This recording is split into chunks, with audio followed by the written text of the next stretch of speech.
Before heading to the video, if you haven't subscribed the channel, do subscribe it and don't forget to click the bell icon for the latest update notification. If you like the video, do like, comment and share. Stay tuned with learnbay.co. Happy learning! So covariance is one metric which actually tells us about what is the relationship. Okay, what is the relationship? That means how change in one variable is related to change in another variable. Okay, so what I mean to say is, for example, if I'll say, okay, if I'll say without even plotting, okay, if I'll say that my if my x is increasing, okay, my y is also increasing. Okay, so what you will say without even plotting the graph, you will say this is nothing but positive relationship. Yes or no? Similarly, if I say that x is increasing, y is decreasing, or x is decreasing, y is increasing, so these type of things contribute to negative relationship. Okay, so that is what we talk about, okay, in covariance. So covariance is nothing but a measure of how changes in one variable are associated with changes in another variable or second variable. Okay. So, Dhruv, can I ask? Yeah, go ahead. So I got it. The X is a column, right? Means, is it a relation between two column? Yes, Okay. that was your question. Yeah. Okay, so what I mean to say is, for example, when we will go ahead and we'll study different things. Okay, but before that, let's see. Okay, so so this is kind of clear. Okay, usually our data set are not so clear. That is the reason we have formula, or you can say function, to calculate the covariance, or it calculates the covariance matrix, I'll tell you. Okay, but this is very simple. Okay, so it usually tells that, for example, look at any point. Okay, let's look at this particular point. Okay, this particular point and this particular point. Here the value of x is say 1, okay, and the value of y is, say, let's say 1.8. Okay, okay, now another value, I'm taking any other value, not only this, any other value, but I'm just taking the extreme value just in order to make it more intuitive. Let's say it's 5, and let's say this is 4.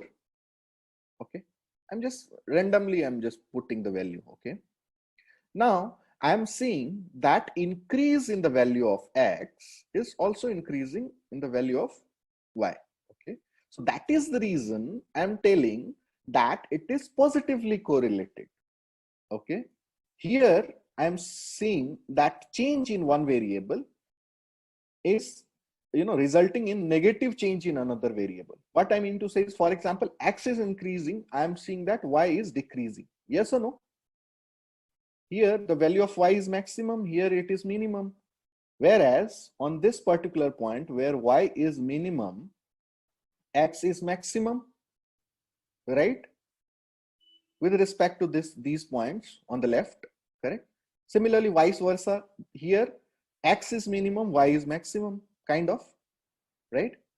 So this particular point is maximum, right? So what I mean to say is, any of these points, or these point, if you compare, change in one variable is resulting in change in another variable. But how is that change? That change is nothing but negative. Is it clear?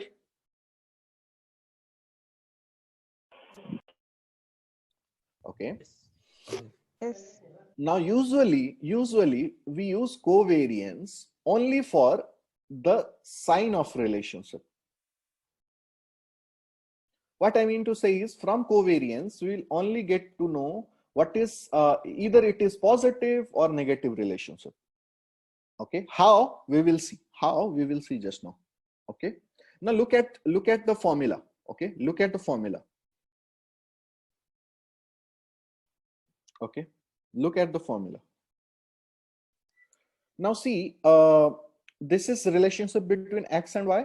So we have, you know, xi and x bar, which is nothing but your mean of x. Similarly, y bar is the mean of y. Okay. Now these are you know, two quantities. Let's say a and b. A is nothing but xi minus x bar. That is x1 minus x bar, x2 minus x bar, like that. Okay, that is summation of that. Now assume that let's say first quantity is positive, another one is negative. So overall correlation would be, sorry, overall covariance would be negative. Similarly, this is negative, this is positive, then also it is. And if both is positive, then the overall you know, covariance is going in the positive direction. Okay. Now when will it be positive? That is when, you know, the point, you know, point is more than the mean. Okay. Now if you see properly, covariance formula, okay, let me you know, clear the clutter a bit. Okay, if you see it closely, does it you know, remind you of any other formula? Tell me. Distance.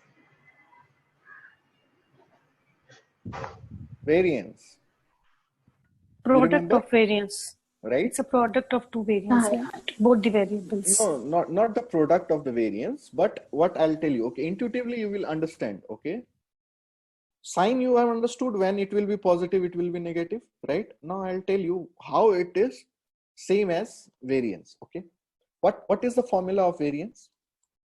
If you see, it is the summation of say xi minus x bar whole square, correct, upon n minus 1, if we are talking about sample. Okay, now if you see, can I write xi minus x bar into nothing but xi minus x bar into xi minus x bar, right? Yes. You understand what I'm trying to talk? Okay, let's go ahead and see where we have studied this. This is what I'm talking about, right? You understand? This is what I'm talking about. Okay, so I have taken from here. Let's go ahead and now see what we were deriving to. Okay.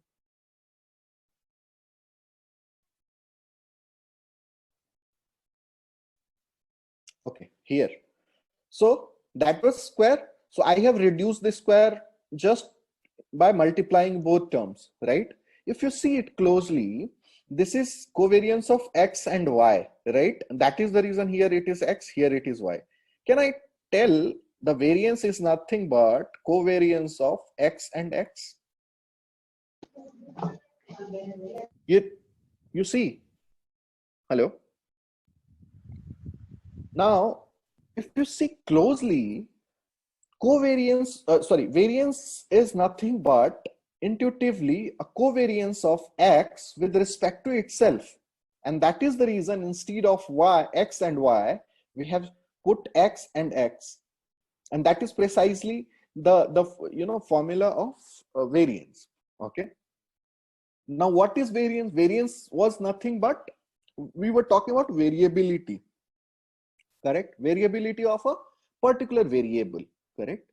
Now we see that whenever we are going to talk about the relationship, then we have to take another variable right here. So if we have to take you know, the same variable, relationship with same variable at once, okay, then we can take x with x also, okay, y with y also. Okay, now when we will see the covariance matrix, when we'll try to see, okay, you will see that covariance matrix is usually n cross n matrix in which the number of variable is written. Okay, we'll tell you. Okay, one more thing, very interesting thing.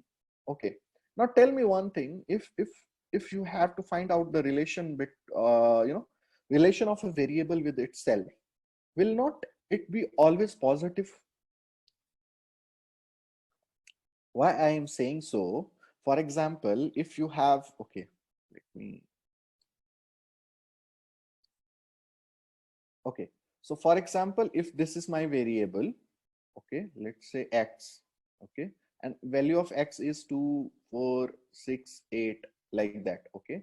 And now what I'm trying to do is I'm trying to get the covariance of x with respect to x only. Okay. So again, this thing will repeat it. Okay. This is one scenario in which x is increasing. Another scenario, okay. Another scenario is, okay, x is decreasing, say 8, 6, 4, 2. Okay, so here also 8, 6, 4, 2. So decrease in value of x is resulting in decrease of itself. Intuitively I'm telling. For example, it was 2 variables, then also decrease in one variable is resulting in decrease of the another value, or relationship you can say is kind of positive here also. Here also it is positive. Yes or no? We cannot Yes, Dhruv. say that if we have to find out the covariance of x with respect to x, it is always going to be positive, and that is what our formula also says. It is always squared, that if you multiply this is nothing but square. So square cannot be negative at any point of given time. Yes or no? And that is the reason covariance of x with respect to x, or variance, is always positive. Is it clear?